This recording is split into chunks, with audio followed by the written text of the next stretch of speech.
ke materi pertidaksamaan nilai mutlak. Setelah tadi kita bahas tentang persamaan nilai mutlak, contoh soalnya, sekarang kita masuk ke pertidaksamaan nilai mutlak. Sebenarnya sama saja antara persamaan dan pertidaksamaan nilai mutlak. Hanya saja kalau di persamaan biasanya dipisahkan oleh tanda sama dengan. Nah, kalau di pertidaksamaan itu dipisahkan oleh tanda lebih kecil, lebih besar, lebih kecil sama dengan, lebih besar sama dengan, atau tidak sama dengan. Nah, dia sama. Kalau linear berarti pangkatnya 1, terus kalau satu variabel berarti hanya ada satu simbol ataupun huruf. Contohnya, X tambah 4 lebih kecil sama dengan 2. Variabelnya 1, kemudian pangkatnya 1, tandanya yaitu lebih kecil sama dengan. Inilah merupakan contoh dari pertidaksamaan linear satu variabel. Nah, sekarang bagaimana kalau misalkan bentuk dari pertidaksamaan nilai mutlak? Kalau bentuk dari persamaan nilai mutlak dari soal ini, ya udah, misalkan tinggal kita tambahkan tanda mutlaknya. X tambah 4 mutlak lebih kecil sama dengan 2, ya, seperti itu ya. Kemudian kalau ada soal seperti ini, bagaimana menyelesaikannya? Nah, di pertidaksamaan nilai mutlak ini dalam penyelesaian soalnya itu ada dua cara.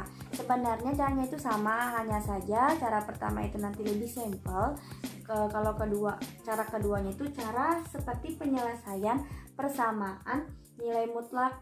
Hanya saja kalau di pertidaksamaan nilai mutlak dia sama penyelesaiannya, ada yang positif, ada negatif. Positif seperti soal, maksudnya ditulis seperti soal tanpa tanda mutlak, seperti soal tanpa tanda mutlak.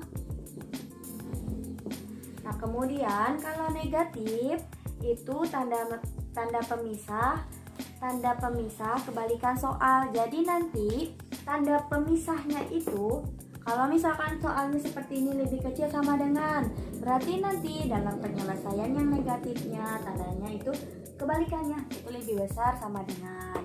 Kemudian angka selain dalam tanda mutlak diberi negatif. Jadi nanti ruas yang sebelah kanan itu hanya ruas yang sebelah kanan, ini sebelah kanan itu hanya dia bertandakan tanda mutlaknya saja. Selain tanda mutlak dia harus ada di sebelah kirinya ya. Nanti di sebelah kirinya itu diberikan tanda negatif seperti penyelesaian di persamaan nilai mutlak. Nah, ini konsepnya tentang pertidaksamaan nilai mutlak. Setelah ini kita akan bahas bagaimana sih cara kita menyelesaikan atau mencari himpunan penyelesaian pada soal pertidaksamaan nilai mutlak. Sekarang kita akan menyelesaikan soal pertidaksamaan nilai mutlak. Ya, di sini ada dua soal, di mana dua soal ini dengan tipe yang berbeda. Kita akan bahas kalau dalam pertidaksamaan nilai mutlak itu bisa digunakan dua cara. Nanti kalian bisa pilih salah satu cara mana yang menurut kalian lebih mudah untuk mengerjakannya. Nah, Ibu akan jelaskan kedua cara ini ya. Jadi cara pertama itu kita akan membahas dari cara pertama dulu. Syaratnya nanti sama seperti dalam persamaan nilai mutlak, bahwa kita selesaikan ada yang positif, ada yang negatif ya. Positif kita tulis kembali soalnya tanpa tanda mutlak. 2x dikurang 2 lebih kecil 8. Oke. Nah, sekarang yang negatif itu tanda pemisahnya itu kebalikan dari soal. Kalau soal itu lebih kecil, berarti tanda pemisahnya kita balik menjadi lebih besar. Nah, cara baca tandanya, kalau ini soalnya kan ke kanan, kita bacanya kan, berarti 2x min 2 lebih kecil. Tanda yang pertama kali kita lihat adalah yang lancipnya nih, lebih kecil dari 8. Nah, kalau kesebaliknya ke arah kanan, berarti kita bacanya ke kanan juga. Kalau tadi tandanya di soal lebih kecil, berarti ke sana harus lebih besar ya. Bacanya ke kanan. pertama kali yang kita lihat itu yang buka, yang lancip lebarnya berarti lebih besar. Nah kemudian angka selain tanda mutlak adalah 8, berarti min 8, kita beri tanda minus 8. Ciri selanjutnya yaitu kalau menggunakan cara satu, dia tandanya ini kalau misalkan tandanya itu dua-duanya ke kanan, itu pasti ke kanan tandanya, tidak akan mungkin saling bertemu atau saling bertolak belakang ya. Tanda terlihat seperti sama tapi artinya berbeda. Nah, setelah selesai seperti ini, baru yang di tengah nanti kita hanya sisakan angka yang bervariabel, berarti 2x. Tulis 2x. Selain angka itu kita pindahkan ke kanan dan ke kiri. Saat dia berpindah, diperhatikan tandanya. Yang awalnya min 2, saat dia berpindah nanti menjadi plus 2. Ke kanan berarti 8 ditambah 2, kalau ke kiri berarti min 8 ditambah 2 ya. Nah, baru selesaikan. Utang 8 dibayar 2, min 6.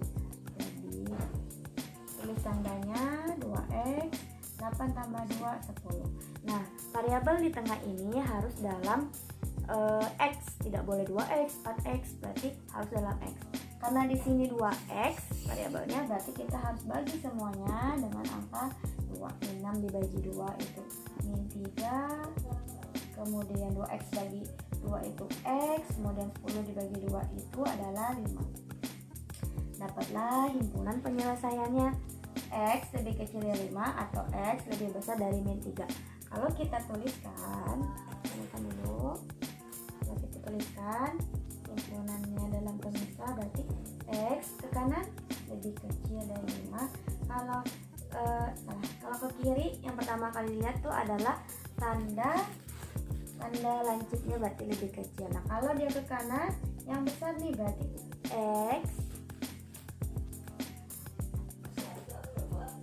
x lebih besar dari min 3 ya, seperti itu. Nah sekarang cara kedua itu caranya seperti menyelesaikan nilai mutlak. Berarti ada cara positif, ini negatif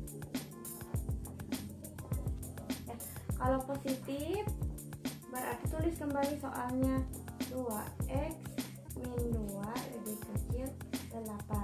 Kalau negatif berarti apa?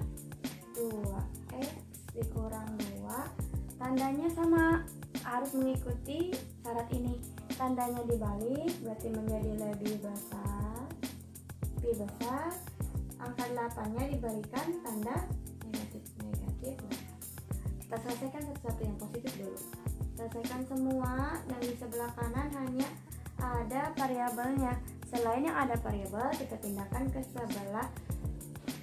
sebelahnya, berarti ditambah 2, berarti 2x lebih kecil 10, berarti x lebih kecil 10 dibagi 2, x nya lebih kecil dari 5 ya. Sekarang yang negatifnya selesaikan. 2x lebih besar negatif 8 ditambah 2, kemudian 2x lebih besar, utang 8 dibayar 2 min 6, berarti x lebih besar min 6 dibagi 2, x lebih besar minus 3 ya. Jadi HP yang didapatnya yaitu x lebih kecil dari 5, x lebih besar min 3.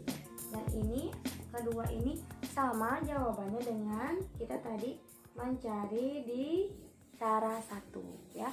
Jadi mau menggunakan cara 1 atau cara 2 pasti akan menghasilkan yang sama, jawaban yang sama. Hanya saja kalau cara 1 nanti ini kalian mendapatkan himpunan penyelesaiannya yang digabung seperti ini, dan bisa-bisa nanti ibu masukkan pilihannya ini dalam ulangan akhir semester ya, seperti itu. Sekarang mari kita coba sama-sama menyelesaikan yang B. Soal yang B yaitu mutlak dari 3x min 3 lebih besar sama dengan 9. Syarat pertama, kita selesaikan persamaan ataupun pertidaksamaan nilai mutlak. Yang di sebelah kanan ini harus yang angka hanya ada tanda mutlaknya. Jadi kalau selain ada angka yang bukan tanda mutlak, kita pindahkan dulu ke sebelahnya. Berarti kita selesaikan di sini 3x lebih besar sama dengan 9 yang tetap ditulis. Nah, yang min 3-nya ini kita pindahkan ke sebelah menjadi plus 3. Dapatlah 3x lebih besar sama dengan 12. Saat sudah seperti ini soalnya, baru kita selesaikan dengan cara 1 atau cara 2 yang telah kita lakukan tadi di soal pertama. Misalkan kita selesaikan dengan cara 1 tadi. Kalau cara 1 berarti tinggal ditulis 3x lebih besar sama dengan 12 yang positifnya. Tapi kalau yang negatifnya, tandanya dulunya ke sana ya. Udah beri tanda sana aja ya, dengan menambahkan minus 12. Kita lihat di bagian tengah, ada tidak angka selain yang bervariabel? Tidak ada, hanya 3x. Kalau sudah seperti ini, maka kita langsung jadikan si variabelnya ini variabel x tunggal, tidak lagi ada angkanya. Bagaimana caranya? Dengan cara kita bagi dengan angka 3 semuanya. Min 12 dibagi 3 adalah min 4. Tulis tandanya, 3x dibagi 3 adalah x. Nah, kemudian tulis tandanya 12 bagi 3 adalah 4. Nah, ini adalah himpunan penyelesaiannya, atau bisa kita tulis kalau bisa menjadi x lebih besar sama dengan 4, terus x lebih kecil sama dengan minus 4. Selesai ya, seperti itu. Tentang persamaan dan pertidaksamaan nilai mutlak di bab 2. Semoga kalian bisa memahami materi pembelajarannya, dan nanti kita akan lanjut di materi bab 3, yaitu tentang sistem persamaan linear. Oke, selamat bertemu di pembelajaran